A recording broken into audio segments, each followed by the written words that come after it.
გამარჯობათ მეგობრებო, ვიწყებთ ვიდეო ლექციების კურსს კვანტური ფიზიკის საწყისები, ატომისა და ატომბირთვის ფიზიკა.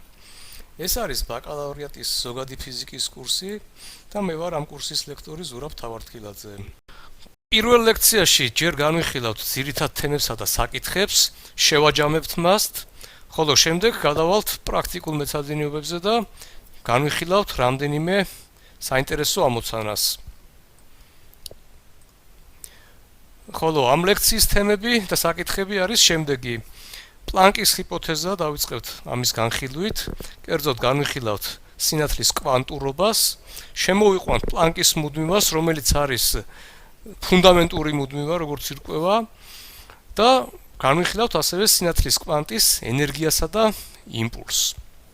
შემდეგ გადავალთ კომპტონისა და ფოტოეფექტზე, აი ეს ორი ეფექტი მათი რაოდენობრივად ახსნა პირდაპირ არის დაკავშირებული კვანტურობასთან.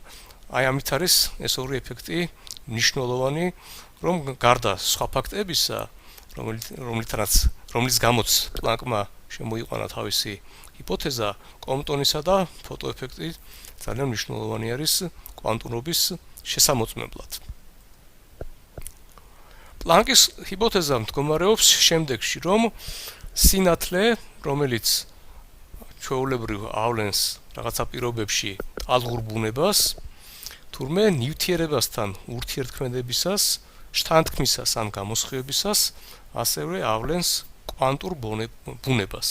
კერძოდ სინათლის კვანტის ენერგია დაკავშირებული არის მის სიხშირესთან F100 აღნიშნული აი ასეთი თანაფარდობით. E უდრის A-ში გამრავლებული F-ზე, სადაც A-ში არის პლანკის მუდმივა.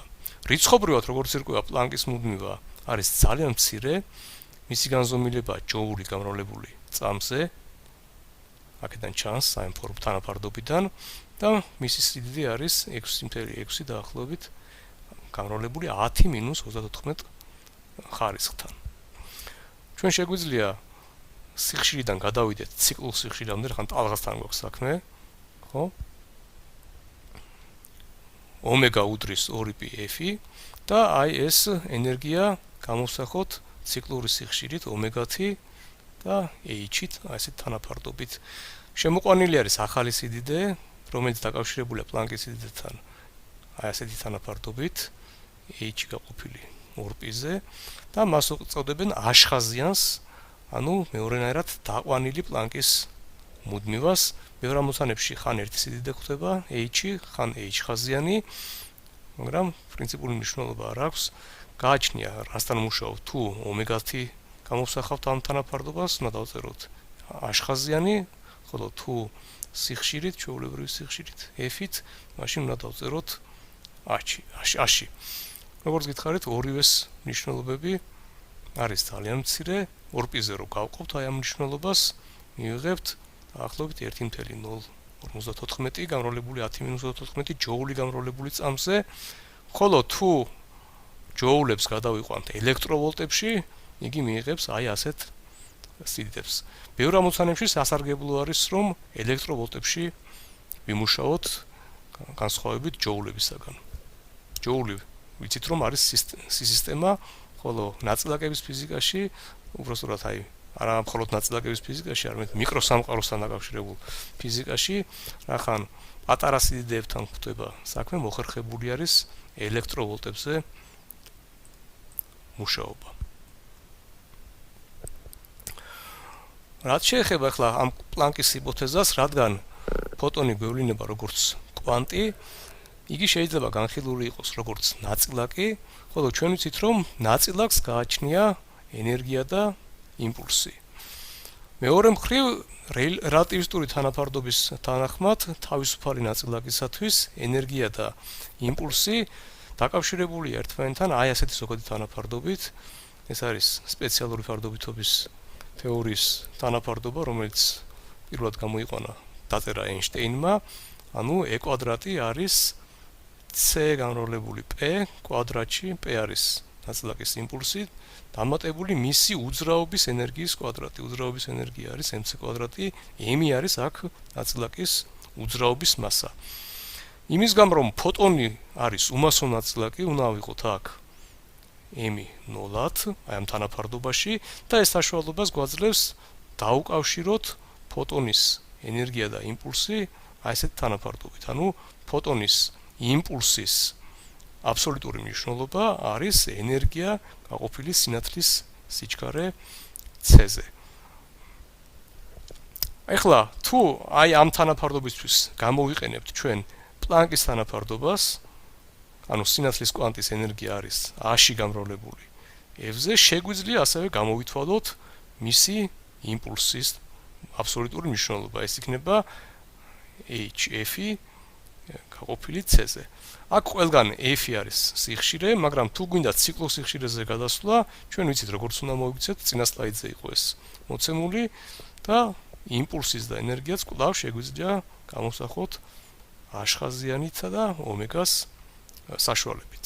აი ეს არის ძირითადი ფორმულები, რაც დაკავშირებული არის პლანკის ჰიპოთეზასთან და სინათლის კვანტურობასთან, ფოტონის ენერგიასა და იმპულსთან. აი მას გამოვიყენებთ ჩვენ პრაქტიკულ მეცადინეობის ამოცანებში. კომპტონის ეფექტი, ეს არის ძალიან მნიშვნელოვანი ტესტი კვანტურობისა. კერძოდ, ეფექტი მდგომარეობს შემდეგში, რომ თავისუფალ ელექტრონს, რომელიც არის საწყის უძრავ მდგომარეობაში, ეცემა ფოტონი, რომლის ტალღის სიგრძე არის ლამდა და განიბნევა მასზე. გასაგები არის, რომ გაბნევის შედეგად გაჩერებული ელექტრონი შეიძენს რაღაცა ენერგიას, დაიწყებს მოძრაობას გარკვეული მიმართულებით და ამის გამო ფოტონიც შეიძენს განსხვავებული მიმართულებით იმპულსს. მისი ტალღის სიგრძე შეიცვლება, რადგან მისი ენერგიაც შეიცვლება და საწყისი მიმართულებიდან იგი იმოძრავებს რაღაც თეტა კუთხით მიმართულებით, ხო? გასაგები არის, რომ ტალღის სიგრძე ლამდა, რომელიც საბოლოოდ ექნება ფოტონს, მეტი იქნება დაცემული ფოტონის ტალღის სიგრძეზე, იმიტომ რომ ჩვენ ვიცით, რომ თუ ნაწილაკი მეორე ნაწილაკს გადასცემს გარკვეულ ენერგიას, მისი ენერგია უნდა შემცირდეს. რახან ენერგია მცირდება, ეს ნიშნავს, რომ მისი სიხშირეც მცირდება, ხოლო თუ სიხშირე მცირდება, ტალღის სიგრძე უნდა გაიზარდოს. აი აქ არის ჩადებული კვანტურობა, კერძოდ აი პლანკის თანაფარდობა ენერგიასა და სიხშირეს შორის. ექსპერიმენტულად შესწავლილი იყო ეს ეფექტი და აი ამ ტალღის სიგრძეების წანაცვლება, უწოდებენ ამას კომპტონის წანაცვლებას, ანუ სხვაობა საბოლოო და საწყის ტალღის სიგრძეებს შორის პროპორციული არის 1 - კოსინუს თეტა, სადაც თეტა, როგორც აღნიშნეთ, არის გაბნევის, ფოტონის გაბნევის კუთხე. წინ არის კოეფიციენტი ლამდა c, რომელსაც უწოდებენ კომპტონის ტალღის სიგრძეს, მაგრამ როდესაც ჩვენ გამოვიყვანთ პლანკის ჰიპოთეზის დახტნობით და გამოვიყენებთ ენერგიისა და იმპულსის შენახვის კანონებს, ჩვენ საშუალება გვექნება გამოვითვალოთ ეს კომპტონის ტალღის სიგრძე, იგი უდრის a-ში გაყოფილი m ელექტრონის მასა გამრავლებული c-ზე, ხო? აი ამ თანაფარდობამ შესანიშნავად დაადასტურა პლანკის თანაფარდობა, რომ სინათლის კვანტს აქვს ენერგია a-ში გამრავლებული მის სიხშირეზე. კომპტონის ტალღის სიგრძე რიცხობრივად არის მცირე სიდიდე 2.53 - 10 სანტიმეტრის ტოლი. აქ საინტერესო არის თქვენ თვითონ შეამოწმოთ ეს რიცხობრივად, იმიტომ რომ უყურეთ ელექტრონის მასა არის ძალიან მცირე, შეგიძლიათ ნახოთ თქვენ ცნობარში. სამაგიეროდ იგი მრავლდება დიდ სიდიდეზე, სინათლის სიჩქარე არის დიდი სიდიდე, მაგრამ აი ამათი ნამრავლი კვლავ არის მცირე, იყოფა ამ ნამრავლზე პლანკის მუდმივა, რომელიც წინა სლაიდზე გვაჩვენეთ, ჩვენ არის მცირე სიდიდე, მაგრამ საბოლოო ჯამში მათი ფარდობა კვლავ არის ძალიან მცირე სიდიდე. აი ეს არის ის მანძილები, სახასიათო მანძილები და უფრო მცირე მანძილები, სადაც კვანტური ეფექტები იჩენს თავს. ჩვეულებრივ დიდ მანძილებზე ჩვენ გვაქვს კლასიკური ფიზიკა, ჩვენურად აღწერს კლასიკური ფიზიკა ყველაფერს, მაგრამ მცირე მანძილებზე, აი 10-10 სანტიმეტრზე და უფრო ნაკლებ მანძილებზე კვანტურობა არის ძალიან მნიშვნელოვანი. ეხლა ანალოგიურად დაყვანილი პლანკის მუდმივისა შემოყავთ დაყვანილი კომპტონის ტალღის სიგრძე, კერძოდ ლამდა კომპტონი გაყოფილი 2π-ზე აღნიშნავენ ლამდა კომპტონი ხაზიანით, შეიძლება მისი მნიშვნელობის გამოთვლაც. ბევრ ამოცანებაში და სახელმძღვანელოში აი ეს აღნიშნვაც არის გამოყენებული. ეს საშუალებას გვაძლევს, რომ თავიდან ავიცილოთ ფორმულებში დამატებითი 2π ნამრავლი, უბრალოდ 2π განაყოფი და ლამდა-c გაყოფილი 2π-ს მაგივრად დავწეროთ ყველგან, სადაც შეხვდება ლამდა-c ხაზიანი. შემდეგი საკითხი არის ფოტოეფექტი, რაც მდგომარეობს იმაში, რომ სინათლის ტალღა, რომელიც შედგება სინათლის კორპუსკულებისაგან, ანუ სინათლის კვანტებისაგან, როდესაც ეცემა რაღაცა ნივთიერების ზედაპირს, ხდება ამ ზედაპირიდან ელექტრონების ამოგლეჯა, ამათ ეწოდება ფოტოელექტრონები. აი, ეს არის ფოტოეფექტის მოვლენა და როგორც ირკვევა, აი აქ ავლენს სინათლე თავის კვანტურობას ნივთიერებასთან ურთიერთქმედების შედეგად. ნივთიერებაში აქ გვევლინება ამ ნივთიერების ზედაპირი, საიდანაც ამოიგდიჯება ფოტონები. რაოდენობრივად ეს ეფექტი ახსნილი იყო, ანუ ეფექტი მდგომარეობს იმაში, რომ სინათლის შთანთქმა ხდება ულუფებად, კვანტებად, პორციებად. აინშტაინის მიერ იყო ახსნილი და ეს არის ცნობილი ეინშტეინის ფორმულა ფოტოეფექტისათვის, კერძოდ თითეული ფოტონის ენერგია, რომელიც არის A-ში გამრავლებული F-ზე, მოხმარდება ორ რაღაცას. ერთი ამ ზედაპირიდან, რომელსაც იგი ეცემა გამოსვლის მუშაობას, რომ იმისათვის რომ ელექტრონმა დაძლიოს ის წინააღმდეგობა, რაც აქვს მას, რომელიც ექმნება მას ნივთიერების ზედაპირზე ამოსვლისას, A დამატებული გამოსული ელექტრონის მაქსიმალური კინეტიკური ენერგია. ბუნებრივია ამ ფორმულას აქვს თავისი გამოყენების საზღვრები, მიაქციეთ ყურადღება თეორიულ მასალაში, რა საზღვრებში შეიძლება გამოვიყენო ეს ფორმულა, მაგრამ თავარი არის ისა, რომ აი თუ იმ გამოყენების საზღვრებში მე ჩავჯდები იმ დაშვებებს, ექსპერიმენტს თავს ჩავატარებ ისეთნაირად, რომ ის პირობები სრულდება, ეს ფორმულა ძალიან კარგად სრულდება.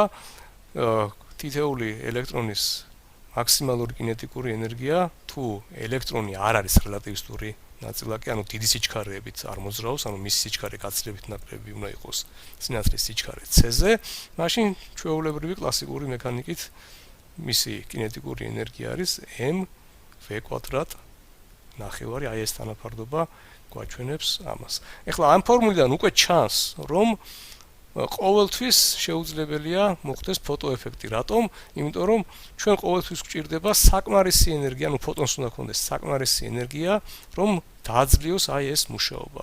ანუ მინიმალური მისი ენერგია უნდა იყოს ამ ნივთიერებიდან ელექტრონის გამოსვლის მუშაობის ტოლი მაინც. თუ მასზე ნაკლებია, ბუნებრივია, აი აქ თუ ჩვენ ამ ფორმულაში ჩავწერთ სიდიდეს, რომელიც აზე ნაკლებია, მაშინ გამოვა, რომ კინეტიკური ენერგია უნდა იყოს უარყოფითი, რაც შეუძლებელია კინეტიკური ენერგია განსაზღვრების თანახმად არის დადებითი.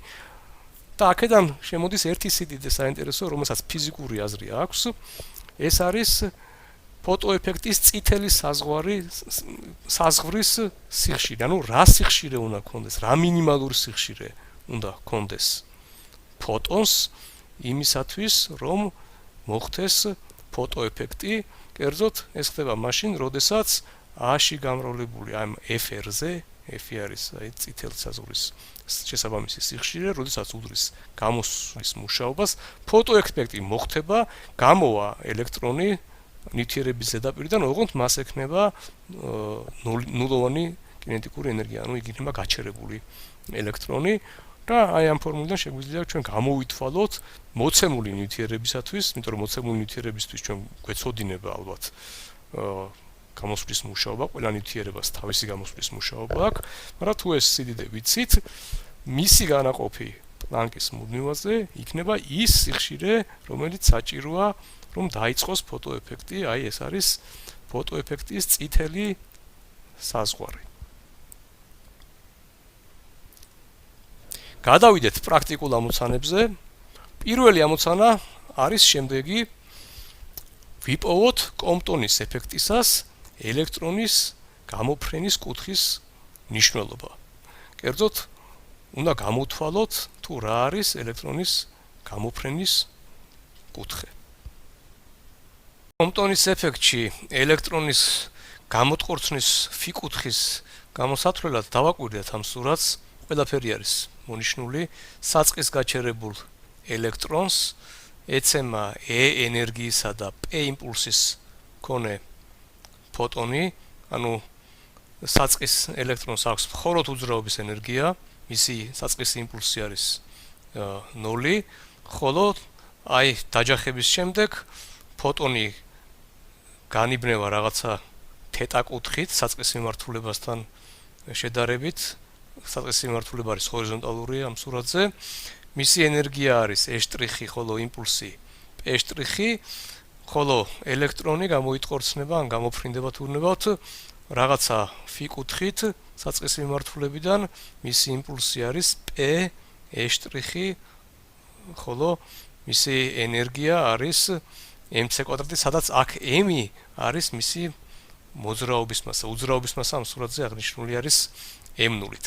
ამ კუთხის გასაგებად გამოსათვლელად ვისარგებლებთ ორი რაღაცით. პირველი, იმპულსის შენახვის კანონს გამოვიყენებთ. ეს აუცილებელი არის ისეთ ამოცანებში, სადაც გვეკითხებიან მიმართულებას, ამ შემთხვევაში კუთხეს, ხოლო მხოლოდ ამ ამოცანაში ვექტორული სიდიდე არის იმპულსები, ანუ საქმე გვექნება იმპულსის შენახვის კანონთან.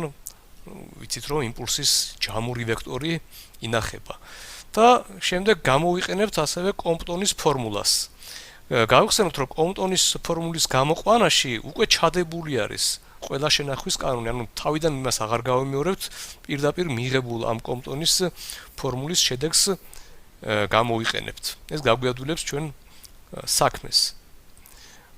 აი, როგორც ვთქვით, საწყისი ფოტონის იმპულსი P უნდა უდრიდეს საბოლოო ფოტონის იმპულსს P', ამ ვექტორს დამატებული P'-ის ვექტორი. აი ეს თანაფარდობა ვექტორების შეკრებისა ემორჩილება სამკუთხედის წესს, რომელიც გამოსახულია აქ წითელი ისრებით გამოსახულია ფოტონის საბოლოო და საწყისი იმპულსები, ხოლო აი შავი ის არის გამოსახულია ელექტრონის საბოლოო იმპულსი.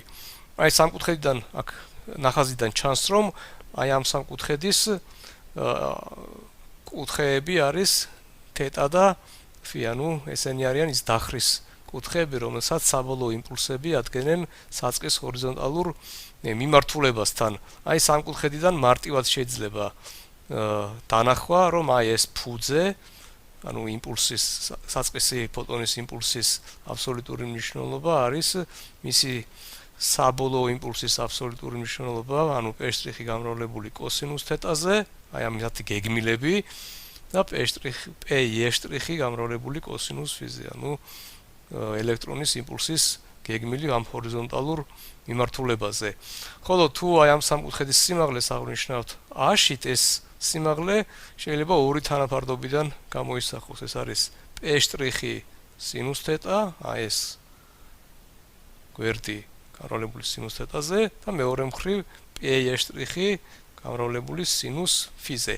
აი ამ ორი განტოლებიდან შეგვიძლია ჩვენ გამოვრიცხოთ P', იმიტომ რომ ამ ამოცანაში ჩვენ არ გვჭირდება P'-ის ცოდნა, ჩვენი მიზანია რომ გამოვითვალოთ φ კუთხე. ამ შემთხვევაში მოსახერხებელია რომ გამოვრიცხოთ ის სვლადი, რომელიც ჩვენ არ გვაინტერესებს. ამის შემდეგ მივიღებთ რომ კოტანგენს φ არის აი ასეთი ფარდობის ტოლი. შემდეგ აი ამ თანაფარდობაში მრიცხველსაც და მნიშვნელსაც თუ გავყავთ P' ნამრავლზე, იგი მიიღებს ასეთ სახეს, ხოლო ბოლო ეტაპზე შეგვიძლია უკვე გამოვიყენოთ ის მასალა, რომელიც აი თეორიული მასალის შეჯამებისას აღნიშნეთ. კერძოდ, ფოტონის იმპულსისათვის ჩვენ გვაქვს ასეთი თანაფარდობა, ფოტონის იმპულსი დაკავშირებულია მისსავე ენერგიასთან, მისი ენერგია გაყოფილი c სიჩქარეზე, ხოლო შემდეგ თუ ფოტონის ენერგიისათვის გამოვიყენებთ პლანკის ჰიპოთეზას, თანაფარდობას, რომ მისი ენერგია არის a-ში გამრავლებული f-ზე, მის სიხშირეზე, მივიღებთ, რომ ფოტონის იმპულსი უდრის a-ში გაყოფილი მის ტალღის სიგრძეზე. აი ამ უკანასკნელ თანაფარდობას თუ ამოვატრიალებთ, მივიღებთ, რომ ფოტონის იმპულსის შებრუნებული არის მისავე ტალღის სიგრძე გაყოფილი პლანკის მუდმივაზე. აი ამ ეს თანაფარდობას თუ იქნება გამოყენებული აი წინა თანაფარდობის ბოლო ეტაპზე, ბოლო განტოლებაში, ანუ ფოტონის იმპულსებიდან არ აქვს მნიშვნელობა, საბოლოო იქნება თუ საწყისი, თუ გადავალთ ლამდა ტალღის სიგრძეზე, მივიღებთ, რომ გამოფრენის ელექტრონის გამოფრენის კუთხის კოტანგენსი იქნება ლამდა შტრიხს გამოკლებული ლამდა კოსინუს თეტა გაყოფილი ლამდა სინუს თეტაზე. აი ეს არის პირველი თანაფარდობა, რომელიც ჩვენ მივიღეთ. მივაქციოთ ყურადღება, რომ ამ თანაფარდობის მისაღებად გამოყენებულიყო ორი რამ. ერთი იმპულსის მუდმივობის კანონი, შენახვის კანონი, ხოლო მეორე პლანკის თანაფარდობა, ანუ პლანკის ჰიპოთეზა, რომ სინათლის კვანტის ენერგია დაკავშირებული არის მის სიხშირესთან. ამის გარეშე ჩვენ ვერ გადავიდოდით აი ამ თანაფარდობიდან ამ უკანასკნელ საბოლოო თანაფარდობაზე. ანუ აქ მნიშვნელოვანი არის, რომ ჩვენ გამოვიყენეთ სინათლის კვანტურობა, ანუ პლანკის ჰიპოთეზა. მეორე თანაფარდობას, რომელსაც გამოვიყენებთ, არის პირდაპირ კომპტონის ფორმულა, რომელიც უკვე მიღებული გვაქვს, რომ გაბნეული ფოტონის ტალღის სიგრძე დაკავშირებული არის მისავე საწყის ტალღის სიგრძეს დამატებული ლამდა კონტონი გამრავლებული 1 კოსინუს თეტაზე. ხო, ანუ როგორც უცნობს ლამდა შტრიხს აქედან თუ გამოვსახავთ ამ მეორე განტოლებიდან და ჩავსვამთ პირველ განტოლებაში, შემდეგ მარტივი манипуляციით თუ თეტა კუთხიდან გადავალთ თეტა ნახევარზე, გამარტივებით მივიღებთ ასეთ ლამას ფორმულას, რომ კოტანგენს φ კუთხისა უდრის 1 პლუს ლამდა კომპტონისა გაყოფილი ლამდაზე გამრავლებული ტანგენს თეტა ნახევარზე. მარსასადამე თუ ჩვენ ვიცით ფოტონის გაბნევის კუთხე და მისი საწყისით ტალღის სიგრძე, აი ამ ფორმულით შეგვეძლება გამოვითვალოთ ელექტრონის გამოტყორცნის მიმართულება, ანუ ის კუთხე, რომელსაც იგი ადგენს ფოტონის საწყის მიმართულებასთან.